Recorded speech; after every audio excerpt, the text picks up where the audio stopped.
Baada ya zile picha na video zikionyesha masista, yaani watawa wakiwa kwenye mikutano ya siasa ya Chama cha Mapinduzi CCM kusambaa mitandaoni, Baraza la Maaskofu Tanzania TEC lilijitokeza kupitia kwa rais wa baraza hilo na kusisitiza taratibu na miongozo ya Kanisa Katoliki nchini kufuatwa.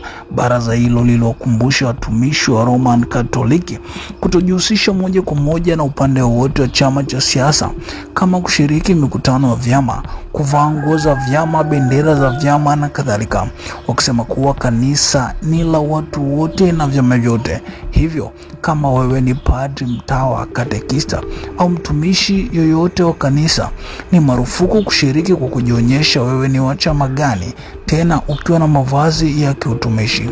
Badala yake, TEC ilisema watumishi wasubiri muda wa kupiga kura, wakawapigia kura wale wanaowapenda na wanaowaamini, kwani kura ni siri. Baada ya tamko hilo la TEC, viongozi wa Chama cha Mapinduzi kinachoongozwa na mwenyekiti wa chama hicho taifa, Mheshimiwa Samia Suluhu Hassan, kilionyesha kuguswa, ambapo sasa chama hicho kimejibu kikichukulia tamko la Baraza la Maaskofu Tanzania kama linawalenga wao.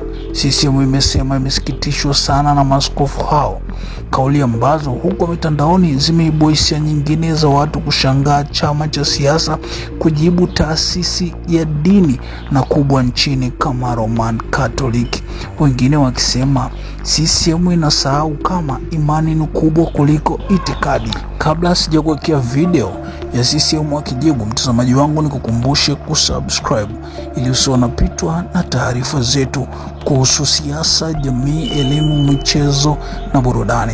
Subscribe sasa kwa kubonyeza maneno mekundu yaliyoandikwa subscribe, kisha itakuja alama ya kengele, ibonyeze pia.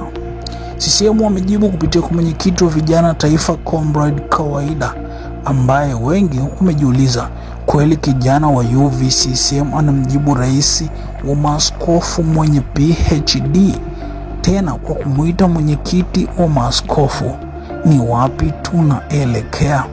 Msikilize hapa kisha utochie maoni yako. Tuzungumzie kauli ya mwenyekiti wa Baraza la Maaskofu Tanzania TEC aliyetoa Kipalapala, Tabora, Septemba 25 mwaka huu.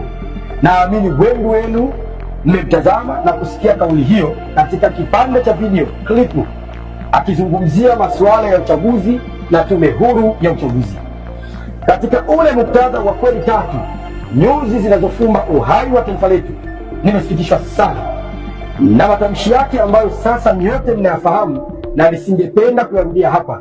Yamenisikitisha sana, na kwa sababu zifuatazo. Kwanza, huyu ni kiongozi wa kiimani ambaye kwa msingi wa mafundisho ya kidini tungetarajia awe sauti ya maridhiano, mshikamano na mlinzi wa kweli. Lakini tumeona kinyume chake. Tumeona na kusikia sauti ya kutenga watu, kusahau ukweli na kujenga roho isiyo ya mshikamano, roho ambayo taifa letu daima limepigana nayo na kushinda, kwani tumeona madhara yake kwa nchi nyingine chini ya awamu ya 6 ambayo ndio ilifanikisha kwa mara ya kwanza katika historia ya nchi yetu mchakato wa mabadiliko ya kisheria kuhusu uchaguzi ambao ulikuwa kilio cha muda mrefu cha wadau wengi. Hii ni pamoja na kuzingatia mambo yafuatayo. Moja, Katiba ya Jamhuri ya Muungano wa Tanzania ya mwaka 1977.